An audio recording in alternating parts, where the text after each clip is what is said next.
반등의 힘에 모든 글로벌 투자자들이 관심을 집중하고 있는데 간밤에 미국 시장 그리고 오늘 아시아 시장의 분위기를 보면 역시 쉽지 않네라는 생각이 듭니다. 그 원천의 힘을 어디서 찾아야 할지 글로벌과 우리 국내 연결고리를 찾아서 또 답을 들어보겠습니다. 김승혁 키움증권 연구위원 모셨습니다. 어서 오세요. 네, 안녕하세요. 네, 얼마 전에 또 하반기 보고서 내놓으셨던데 지금 미국 시장이 8월에 이렇게 또 변동성을 보일 줄 누가 알았겠어요. 좀 차근차근 찾아가 보겠습니다. 일단 8월 초 보면 목요일, 금요일, 월요일 시작과 함께 급락을 좀 겪었는데 우리나라에 지금 서학개미 분들 굉장히 많잖아요. 이 기간 동안 저가 매수에 들어간 분들이 굉장히 많다고는 이 집계가 나왔습니다. 뉴욕 증시는 폭락을 보였고 간밤에는 다시금 또 반등 이후 반락하는 모습을 보였는데 어떻게 해석하고 계세요? 이 방향성 자체가 꺾인 건가요? 우선 방향성이 꺾였다라고 보고 있지는 않고요. 단기간적 노이즈는 가능하다라고 보고 있습니다.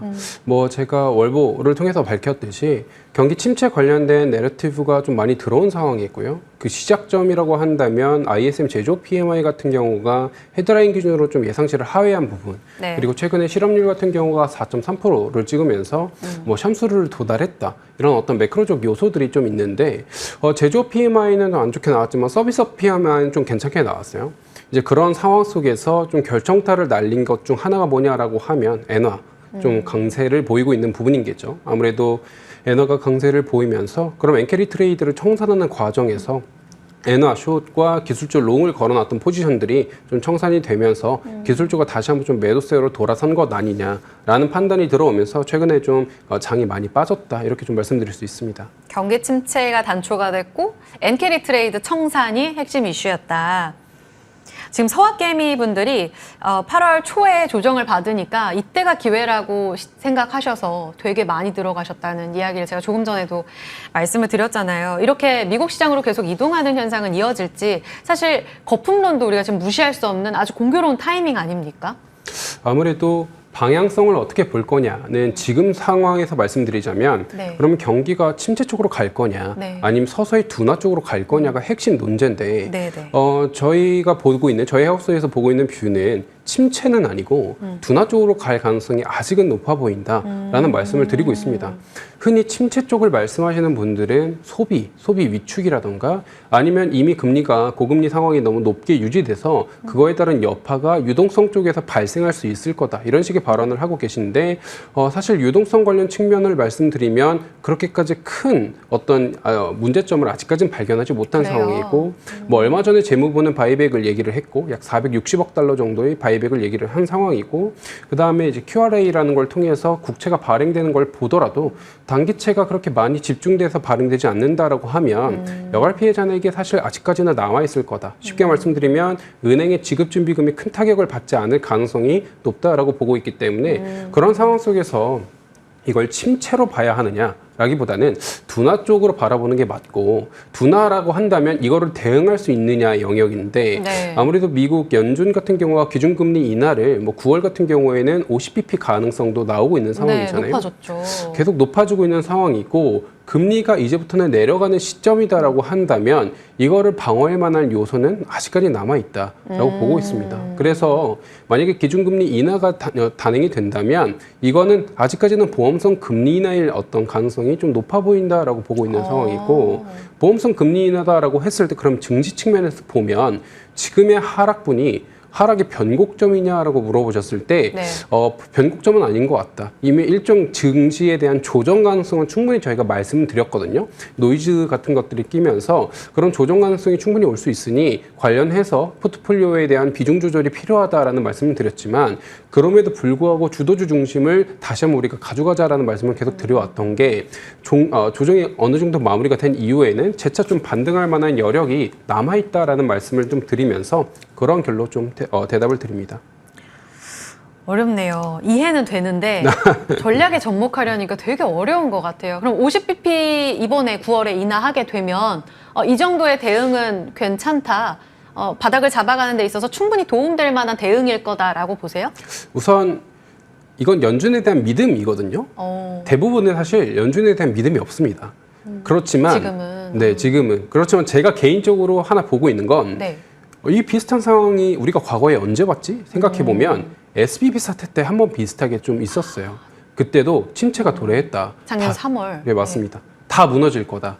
그러면서 중소형 은행부터 시작해가지고 시스템 리스크가 발현될 거다라는 그 시장의 우려를 연준이 그때 당시 BTFP라는 이제 벙킹턴 펀딩 프로그램을 발행을 하면서 네. 어느 정도 잡아냈거든요. 관련해서 대선을 앞두고 있는 상황에서 민주당 쪽에서는 당연히 경기 침체를 최대한 막으려고 노력할 거고 연준과 재무부가 누구 편이냐라고 하면 옐런과 파월은 아직까지는 좀 유동성을 공급하면서 시장의 불안을 크게 완화하려는 노력을 지속하고 있는 것 같은 느낌을 받고 있거든요. 네. 그런 차원에서 연준 차원에서의 어떤 대응이 나온다라고 하면 이게 방향성 자체는 침체 쪽보다는 둔하다라고 좀 보고 있습니다. 파월을 믿으시는군요, 일정 부분. 파월을 믿는다라기보다 이제 과거에 한번 네. 그랬기 때문에 우리가 봤다. 한 번 더 믿어보자. 네. 그러면 지금 두 번째, 그러니까 침체에 대한 대응력은 연준이 갖고 있다. 지금 신뢰를 점검했어요. 그럼 두 번째 이유가 지금 엔캐리 트레이드 청산 이야기를 하신 거잖아요. 근데 오늘도 보니까 어제 겨우 좀 급반등 주면서 147엔대까지 탁 튀어 올랐다가 지금 145엔으로 또 어제 대비 빠져요. 그러니까 급락 움직임만 나오면 지금 시장이 또 발작할 가능성이 충분히 있지 않겠어요? 그리고 엔화는 앞으로 더 강해질 거라는 방향성의 투자들이 많은 공감대를 갖고 있는데 여기에 따른 증시가 또 한 번 발작을 일으킬 가능성 어느 정도로 보세요? 우선 뭐 JP모건 통해서 나온 얘기 들어보면 딱 반 왔다 얘기 나오거든요. 아, 절반. 절반 왔다. 이제 캐리 트레이드 청산 수요가 절반 정도 없어졌다라고 하는데 사실 제가 의문인 부분이 뭐냐라고 하면 예. 엔캐리 트레이드가 당연히 트리거가 된 건 맞습니다. 그렇지만 그게 정말로 미 증시가 계속 빠지는데 결정적 역할을 하고 있느냐. 왜냐하면 아까 말씀드렸듯이 엔화를 매도하고 기술주를 이제 롱을 한 그 포지션이 사실 많이 쌓여 있었고 이것들이 청산되면서 지금의 기술주 하락을 유도했다라는 얘기가 많이 들어왔는데 네. 이 포지션보다 더 많이 쌓여있던 포지션이 뭐냐라고 하면 똑같이 엔화 매도지만 반대로는 미 국채 롱입니다. 그런데 엔화가 강세를 보일 거다. 사실 BOJ 입장에서 꾸준하게 기준금리 인상에 대한 얘기는 작년 말부터 계속 나왔던 얘기인데 요번에 이제 160엔까지 치솟으면서 엔화 강세를 이끌었거든요. 네. 근데 그게 증시에는 영향을 줬지만 미 국채에는 아무런 영향을 주지 않았다는 거죠. 만약에 이게 엔캐리 트레이드에 의한 모든 영향력이다라고 하면 네. 미 국채 금리의 방향성이 이렇게까지 움직이지 않을 리는 없는데 미 국채 금리 생각보다 조용한 것을 보면 이것만의 영향이라고 우리가 100% 가름해야 하느냐?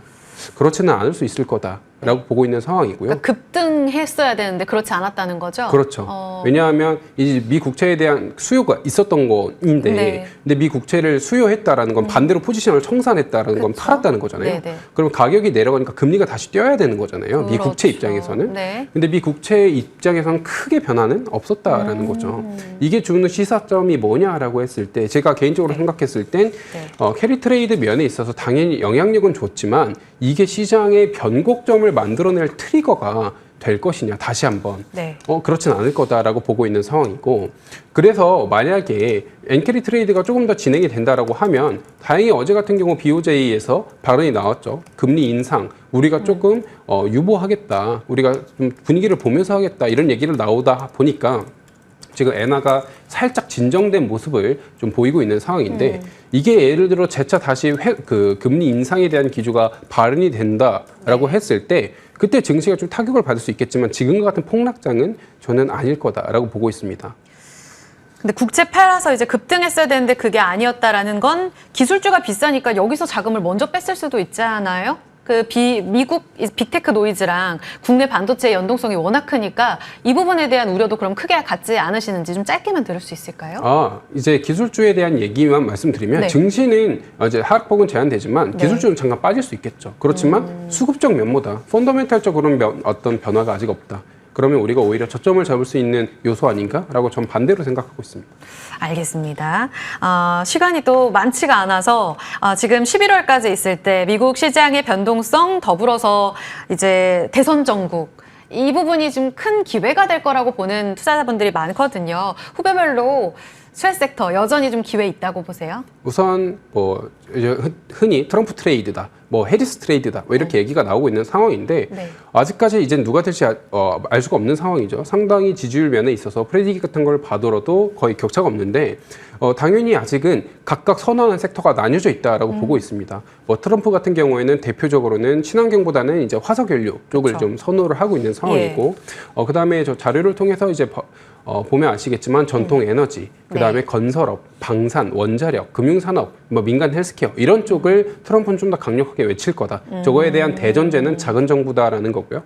해리스는 반대로 신재생 에너지나 네. 첨단 제조업, 지금 리쇼어링이 되고 있는 첨단 제조업 중심의 상승 탄력도라든가 친환경 인프라 이런 것들을 좀 더 중점적으로 외칠 거다라고 보고 있습니다. 그 원전을 빼셨더라고요. 지금 사실 양 당에서 다 지지하고 있는 섹터 아닌가 싶은데 해리스 트레이드에서 왜 빠졌어요? 우선 누가 더 강력하게 외칠 거냐의 측면에서 본 포커스를 거고요. 맞추면. 당연히 원전, 특히 원전이라고 저희가 좀 통틀어서 말하기보다는 예. 그 안에서도 이제 친환경 쪽에 가까운 어떻게 보면 이 핵 연료봉을 어떻게 처리할 네. 것인가에 대한 문제를 누가 좀 더 하시하게 다룰 것이냐. 이거는 이제 해리스가 이건 좀 더 높은 기준을 가지고 있을 거다라고 보고 있는 상황이고 SMR 네, 측면에서는 둘 다 선호를 하고 있다라고 보고 있습니다. 네, 미국 중소형주가 좋아지면서 코스닥 헬스케어가 튀어 올랐단 말이에요. 오늘도 좋고 약세장이 확실히 방어를 해주는데 특히 정치적 이슈로 봐도 양당이 누가 되든 좋아라는 섹터로 많이 거론되잖아요. 이쪽에 지금 가장 큰 기회가 남아있다고 보시는지 미국과의 연결고리에서 가장 매력적인 섹터 맞아요? 헬스케어 같은 경우에는 두 가지로 나눠서 봐야 되는데 공공 헬스케어와 민간 헬스케어로 나눠서 봐야 됩니다. 해리스 같은 경우에는 공공 헬스케어 쪽의 기회인 거고요. 예. 트럼프 같은 경우에는 민간 헬스케어 쪽 기회입니다. 그래서 헬스케어 산업이 누구한테나 다 좋아라고 본다기보다는 그 안에서 A라는 어떤 사업체가 민간 쪽이냐 공공 쪽이냐 어느 쪽에 좀 더 포커싱을 두고 있느냐에 따라 좀 나뉠 수가 있는 상황이고요. 둘 다한테 수혜를 받는 산업이 어디냐라고 하면 네. 물론 헬스케어도 맞지만 오히려 인프라 쪽 투자가 좀 건설이라든가 이런 쪽 투자가 둘 다 강력하게 외치고 있는 부분이거든요. 그런 쪽 투자가 오히려 조금 더 둘 다한테 수혜를 받는 부분 아닌가 보고 있습니다. 건설, 인프라, 국내장에서도의 연결고리를 좀 보여줄 수 있을지 이 부분 또 체크가 필요할 텐데 일단은 바이오보다는 또 건설 이야기까지 덧붙여서 해주셨거든요. 이 수혜 섹터에 대해서 11월까지 지켜보겠습니다. 김승혁 연구위원과 함께했고요. 출발 성공 투자 여기서 같이 인사드리겠습니다. 오늘도 힘나는 대응 이어가세요. 고맙습니다.